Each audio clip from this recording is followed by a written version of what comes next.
ప్రభువునందు ప్రియమైన దేవుని బిడ్డలారా, గత రాత్రి కాలపు వాక్య భాగంలో పాత క్రొత్త నిబంధనల మధ్య ఉన్నటువంటి వివరాలు మనం ధ్యానం చేసుకున్నాం.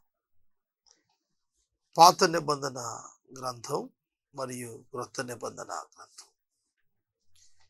ఈ రెండింటి మధ్య సైలెంట్ పీరియడ్, నిశ్శబ్ద కాలం గురించి మనం తెలుసుకున్నాం. తదుపరి ఈ రాత్రి కాలం మత్తయి సువార్తను గురించి కొన్ని విషయాలు మీ ముందు ఉంచాలి. మత్తయి సువార్తను గురించి మీ ముందు ఉంచే దానికి కొంత న్యూ టెస్టిమెంట్ను గురించి కొన్ని వివరాలు నిన్న నేను తెలియజేశాను. దానిలో గ్రంథాలన్నీ, అధ్యాయాలు, వచనాలు, స్టాటిస్టిక్స్ మనం చూసాం. క్రొత్త నిబంధన గ్రంథం యేసుక్రీస్తు ప్రభు వారి యొక్క ప్రత్యక్షత, నరావతారిగా ఆయన వచ్చినప్పటి నుండి ఆయన పద్మాసు ద్వీపములో యోహాను భక్తునికి కనపడిన సమయం వరకు ఉన్నటువంటి అనేక అంశాలు ఈ గ్రంథంలో లిఖించబడ్డాయి. ఇంచుమించుగా 100 సంవత్సరాల చరిత్ర ఈ 27 పుస్తకాలు కలిగిన క్రొత్త నిబంధనలో ఆవిష్కరించబడింది, ఇమడ్చబడింది, లిఖించబడింది. 8 మంది రచయితలు ఈ గ్రంథాన్ని రాశారు. ఈ 27 పుస్తకాలు మత్తయి, మార్కు, లూకా, యోహాను, పేతురు, యాకోబు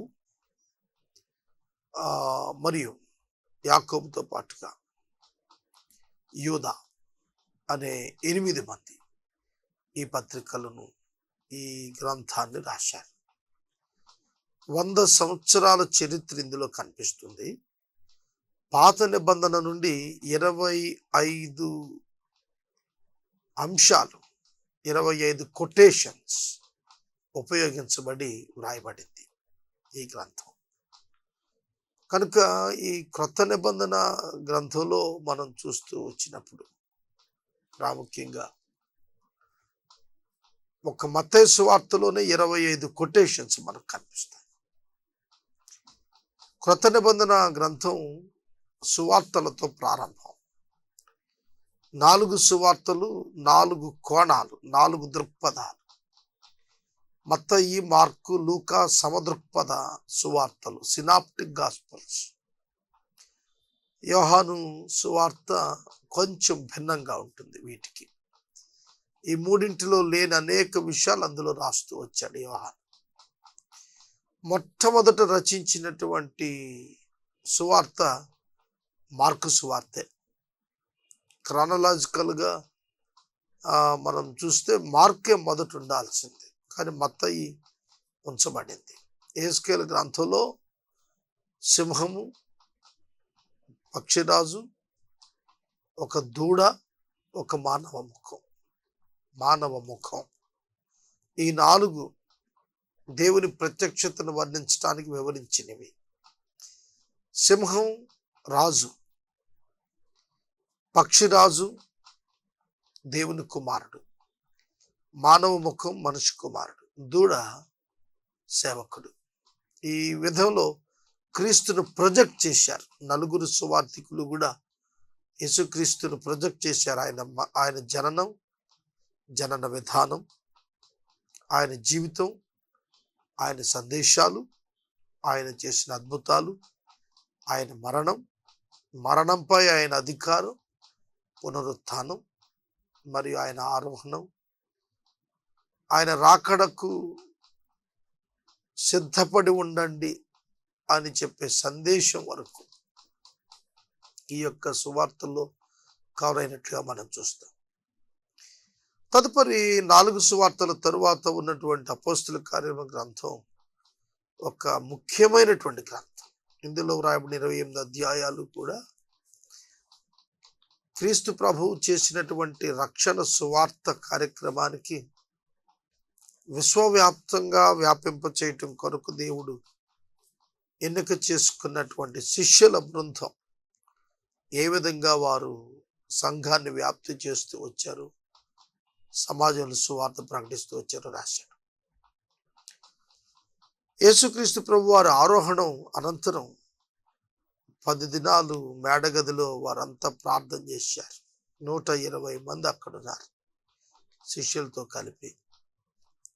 ఆ 120 మంది మీద బహుబలంగా పరిశుద్ధాత్ముడు దిగి రావటం, పేతురు ప్రసంగించినప్పుడు సంఘం 3000 మంది బాప్తిసం తీసుకోవటం, రక్షించబడటం, ఆ తరువాత వెనుతిరగకుండా అనేక శ్రమల గుండా వారు వెళుతున్నప్పటికీ సంఘం దినదినాభివృద్ధి చెందటం కనిపిస్తోంది ఈ అపోస్తల కార్యముల గ్రంథంలో. 9వ అధ్యాయంకి వచ్చేటప్పటికి పరిశుద్ధుడైన పౌలు సౌలుగా ఉండగా అతడు మార్పు నొందటం. అపోస్తల కార్యం 7వ అధ్యాయంలో స్టెఫెన్ మరణానికి కారకుడైన సౌలు కన్వర్షన్ 9వ అధ్యాయంలో. ఆ తర్వాత అతడు చాలా విస్తృతమైనటువంటి సువార్త పరిచర్యలో పాల్గొనటం. పేతురు పరిచర్య అపోస్తల కార్యం 12వ అధ్యాయంలో కనిపిస్తుంది. తరువాత 16వ అధ్యాయం నుంచి అపోస్తలుడైనటువంటి పౌలు ఫిలిప్పి ప్రవాస ప్రాంతానికి వెళ్ళిన అనుభవం, అతని 3 మిషనరీ సువార్త ప్రయాణాలు, పౌలు జర్నీస్ సువార్త పరిచర్యలో పౌలు యొక్క ప్రయాణాలు అందులో కనిపిస్తుంది. పౌలు యొక్క మరణం కూడా అందులోనే కనిపిస్తుంది. ఆ విధంగా అతడు ప్రయాణాలు చేస్తున్నప్పుడు అనేక సంఘాలు నిర్మించాడు.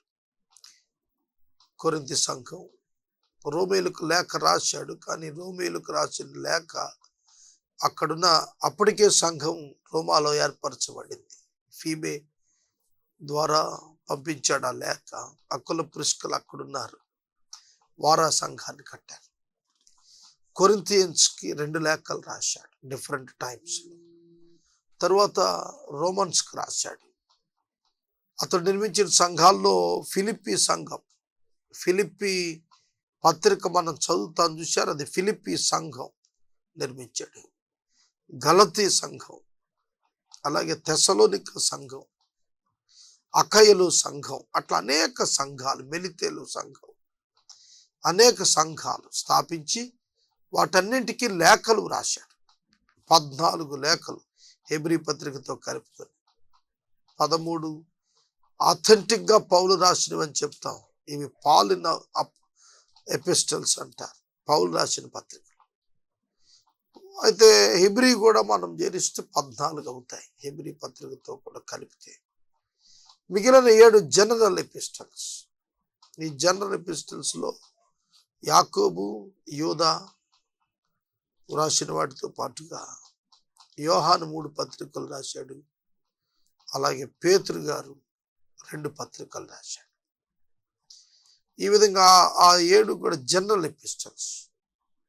14, 7, 21, 21 పత్రికలు మరియు అపోస్తల కార్యములు 22, 4 సువార్తలు 26, చివరిగా ప్రకటన గ్రంథం యోహాను భక్తుడు రాశాడు. 8 మంది రాశారు క్రొత్త నిబంధన గ్రంథం.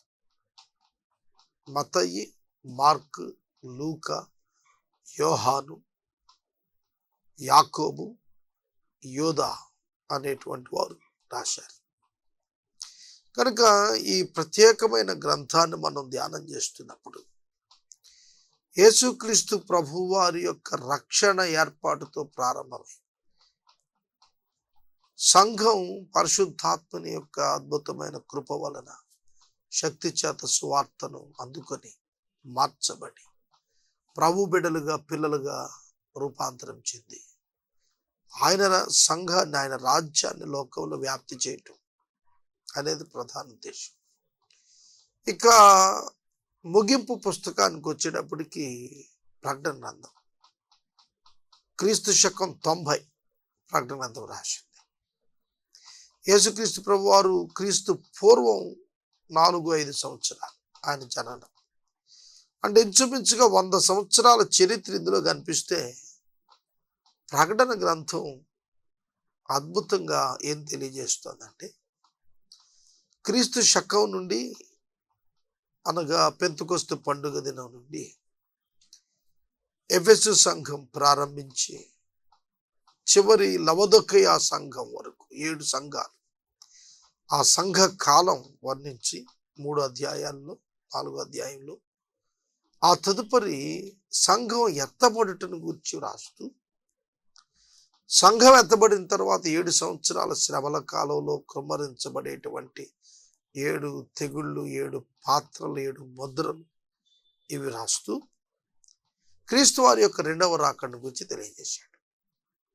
క్రీస్తు వారి రెండవ రాకడ అనంతరం 1000 ఏండ్ల పరిపాలన, 1000 ఏండ్ల పరిపాలన తరువాత జరగబోయేటువంటి అర్మగెద్దోను యుద్ధం, తీర్పులు, ఈ లోక నాశనం, నూతన భూమి నూతన ఆకాశం ప్రత్యక్షపరచబడటం, అక్కడ ప్రభువుతో ఆయన బిడ్డలు శాశ్వతంగా ఉండటం, అదే సమయంలో తీర్పు తీర్చబడిన వారందరూ అగ్నిగుండంలో అపవాదితో పాటు పడవేయబడటంతో బైబిల్ గ్రంథం ముగించబడబోతోంది. జరగబోతున్న చరిత్రను పెట్టుకొని ముగించాడు, ప్రవచనంగా చెప్పి ముగించాడు. కనుక ఈ క్రొత్త నిబంధన గ్రంథం ఈ 27 పుస్తకాలు 260 చాప్టర్స్తో నిండున్నాయి. మనం ఈ సంవత్సరం ఇంకా 90 ఎపిసోడ్స్, 85 ఎపిసోడ్స్ ధ్యానిస్తాం. Next year 365 episodes. డిసెంబర్ ఎండింగ్కి మనం పూర్తి చేసుకుంటే నెక్స్ట్ ఇయర్ బైబిల్ 430 ఎపిసోడ్స్లో 260 చాప్టర్స్ మనం ధ్యానం చేయాలి. ఇది ఒకవేళ సాధ్యం కాకపోతే చివరి దినాల్లో కొంచెం సమయాన్ని ఎక్కువ చేసైనా ముగించాలని ఆశ ఉంది నాకు. ఎందుకంటే 6 సంవత్సరాలు, 6 సంవత్సరాలంటే మనకు 1050 ఎపిసోడ్స్ పూర్తయిన నాటికి 2001 డిసెంబర్ 18న ప్రారంభించిన యేసే పరిష్కారం 2004 డిసెంబర్ ఎండింగ్కి వచ్చేటప్పటికి 1050 వర్తమానాలు, అధ్యాయ ధ్యానాలుగా ప్రకటన వరకు ధ్యానించాం. ఒక్క కీర్తనల గ్రంథం మినహా, కీర్తనల గ్రంథం మినహా మిగతా అంతా కూడా మనం 1050 ఎపిసోడ్స్లో పూర్తి చేసుకున్నాం. 1051 ఎపిసోడ్ నుండి మనం 3200 చిల్లర ఎపిసోడ్స్కి మనం బైబిల్ని పూర్తిగా ధ్యానం చేసుకునే అవకాశం ఉంది. కనుక ఇట్స్ రేర్ ఆపర్చునిటీ, ఒక ప్రత్యేకమైనటువంటి అవకాశం దేవుని పిల్లలైన మీరు వాక్యం వింటానికి. కనుక న్యూ టెస్టిమెంట్ కొరకు ఎపిసోడ్ స్పాన్సర్స్ ముందుకు రావాలి అని నేను మనం చేస్తున్నాను. తదుపరి మత్తయి సువార్తను గురించి కొన్ని విషయాలు మీకు నేను తెలియచేస్తాను. ఈ దినం, రేపటి దినం నుంచి మనం వచనాలకు వెళదాం. ఇవాళ మత్తయి సువార్త యొక్క వివరాలు చెబుతాను, కొన్ని రాసుకోండి. మత్తయి సువార్త మత్తయి చేత వ్రాయబడింది.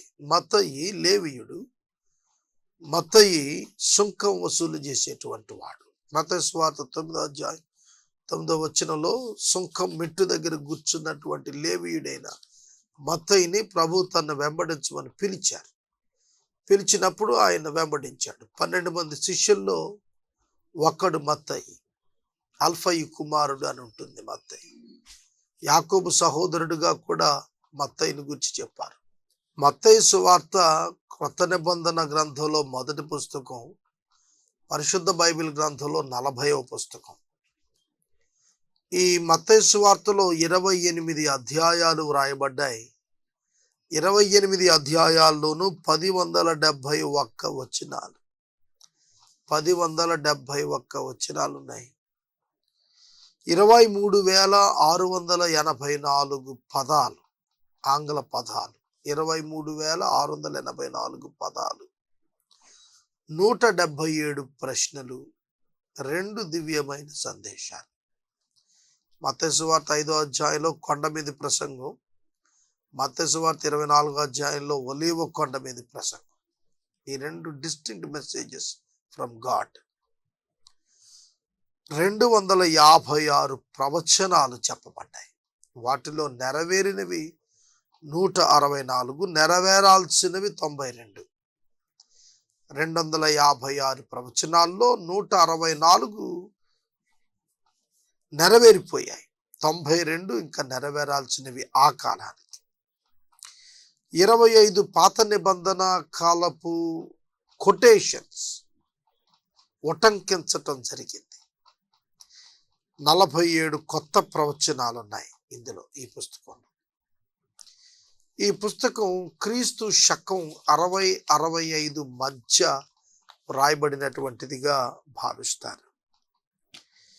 ఇది ఈ మత్తయి సుంకం వసూలు చేస్తున్నప్పుడు ప్రభువు ఇతన్ని పిలుచుకుని ఇతనిని సువార్థికునిగా చేసినట్లుగా, శిష్యునిగా చేసినట్లుగా మనకు అర్థం అవుతుంది. ఈ మత్తయి సువార్థికుడు 5వ అధ్యాయం 17వ వచనంలో చెప్పిన మూల వాక్యం ఏమిటంటే, నేను ధర్మశాస్త్రమును ప్రవక్తలను కొట్టివేయుటకు రాలేదు కానీ నెరవేర్చుట కొరకే నేను వచ్చాననేటువంటిది మూలవాక్యం. 5వ అధ్యాయం 17వ వచనం మూలవాక్యంగా మనం తెలుసుకోవాలి. మత్తయి సువార్తలో యేసుక్రీస్తు ప్రభువు వారి యొక్క వంశావళి, యేసుక్రీస్తు వారి యొక్క జననం, బాప్తిస్మమిచ్చు యోహాను యొక్క జననం, పరిచర్య, యేసుక్రీస్తు ప్రభు వారి యొక్క బాప్తిస్మం, మార్పు, ఆయన కొండ మీద ప్రసంగం, ఆ కొండ మీద ప్రసంగంలో దేవుని రాజ్యపు విలువలను ఎట్లా పాటించాలో నేర్పించటం, అనేక అద్భుతాలు, అనేక సందేశాలతో కూడిన అద్భుతాలు, ఆయన మరణం, ఆయన పునరుత్థానం, ఆయన ఆరోహణం, ఇవన్నీ కూడా యేసుక్రీస్తు ప్రభువును ఒక రాజుగా సూచిస్తున్నాయి. 4 సువార్తలు 4 భిన్న కోణాలు. మత్తయి సువార్తికుడు యేసుక్రీస్తు రాజుగా వర్ణించితే, మార్కు సువార్తికుడు యేసుక్రీస్తును ఒక సేవకుడిగా వర్ణించాడు. లూకా మనిషి కుమారుడుగా, యోహాను దేవుని కుమారుడుగా వర్ణించారు. కనుక ఈ మత్తయి సువార్త ఉంది చూశారు, దీనిలో అతని కోణం, అతని రచనా కోణం, దృక్పథం ఏమిటంటే యేసును రాజుగా చూపటం. అందుకే వంశావళుల చేత ప్రారంభించాడు. 42 వంశావళులు, జనరేషన్స్ రికార్డ్ చేశాడు. వంశావళులు ఇంకా ఉన్నాయి, అన్నేముడు జనరేషన్స్ ఉన్నాయి, కానీ 42 తరాల పేర్లు లిఖించబడ్డాయి. గ్రహిస్తున్నారా? ఎంత గొప్ప వంశావళి ఇది!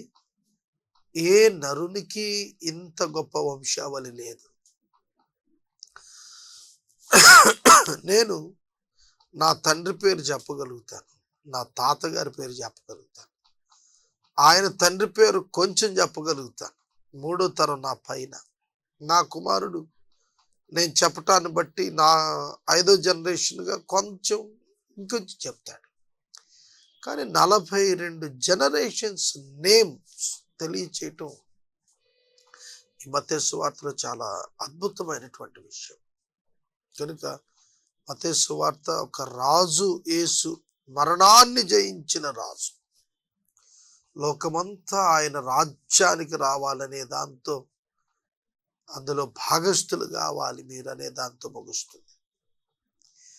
ఈ మత్తయి సువార్త యొక్క కాలపరమైన కొన్ని విషయాలు మనం చూస్తే, యేసుక్రీస్తు ప్రభువారి యొక్క జననానికి ముందు పరిస్థితులు, హేరోదు తాను పరిపాలన ప్రారంభించినటువంటిది. హేరోదు ద గ్రేట్ అంటే యేసుక్రీస్తు ప్రభువు కాలమునకు ముందున 37 సంవత్సరాలకు ముందే హేరోదు ద గ్రేట్ అనే ఆయన పరిపాలన ప్రారంభించాడు.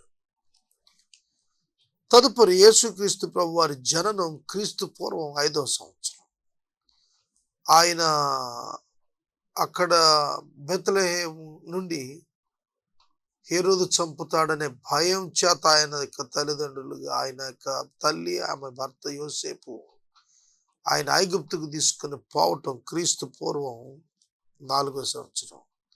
అదే సంవత్సరంలో హేరోదు చనిపోయాడు.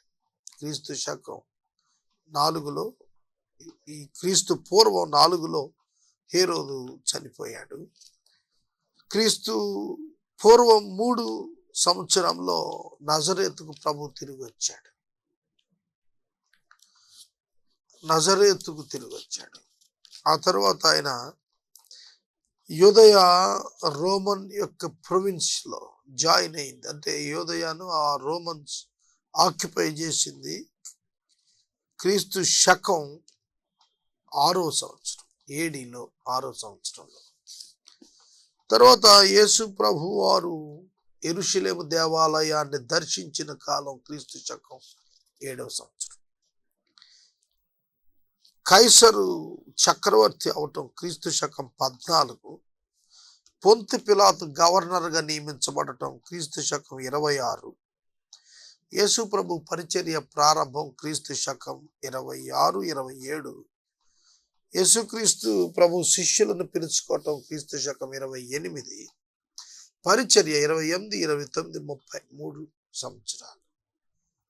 ఆయన బాప్తిస్మం కాంచి 3.5 సంవత్సరాలు ఆయన పరిచర్య, 33.5 సంవత్సరాల పరిచర్య. చివరి 3 సంవత్సరాలు ఆయన పరిచర్య. ఆయన పరిచర్య యూదయ, సమరయ, గలిలయ ప్రాంతాల్లో సాగింది. 200 మైళ్ళ వ్యాసార్థంలోనే ఆయన పరిచర్య. ఆ పరిచర్యలో అనేక అద్భుతాలు, అనేక సందేశాలు, అనేకమైనటువంటి సూచక క్రియలు, దివ్యమైన కార్యాలతో పాటు ఆయన శిలువ మరణం అద్భుతంగా వర్ణించబడింది. తర్వాత యేసుక్రీస్తు ప్రభు 5,000 మందికి ఆహారం పెట్టినది క్రీస్తు శకం 29వ సంవత్సరం. ఈ విధంగా క్రానలాజికల్ ఐటమ్స్ మనం చూసాం. డివిజన్ 3 భాగాలు. మత్తయి సువార్త 3 భాగాలు. యేసు పుట్టుక పరిస్థితులు మొదటి 4 అధ్యాయాలు. తరువాత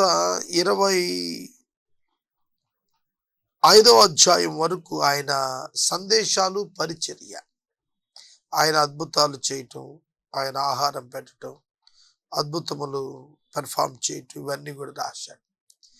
ఫైనల్గా 3వ భాగం 26 నుంచి 28 అధ్యాయం వరకు ఉన్న భాగం యేసుక్రీస్తు ప్రభు మరణం, పునరుద్ధానం, ఆరోహణం.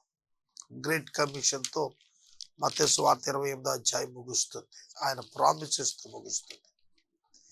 ఈ విధంగా మనం చూస్తున్నప్పుడు ఈ గ్రంథం 3 భాగాలుగా కనపడగా దీనిలో కొన్ని ప్రాముఖ్యమైనటువంటి అంశాలు చెప్పబడ్డాయి. యేసు మెస్సియా అని. ఇప్పటికీ యూదులు నమ్మరు. యేసు ప్రభువే క్రీస్తని, ఆయనే దేవుని కుమారుడని, ఆయనే దేవుడని, ఆయన వాక్యం అని అద్భుతంగా ఇందులో ఎక్స్పోజ్ చేయబడ్డారు. ఆయన రాజు అని చెప్పటానికి ఆధారాలు, ఆయన రాజ్యమును గురించి కూడా చెప్పాడు. ఆయన బోధలు, ఆయన యొక్క మరణ పునరుద్ధానాలు ప్రధాన అంశాలుగా మనకు కనిపిస్తాయి. ఇందులో కొన్ని ప్రాముఖ్యమైన స్థలాలు కూడా ఉన్నాయి.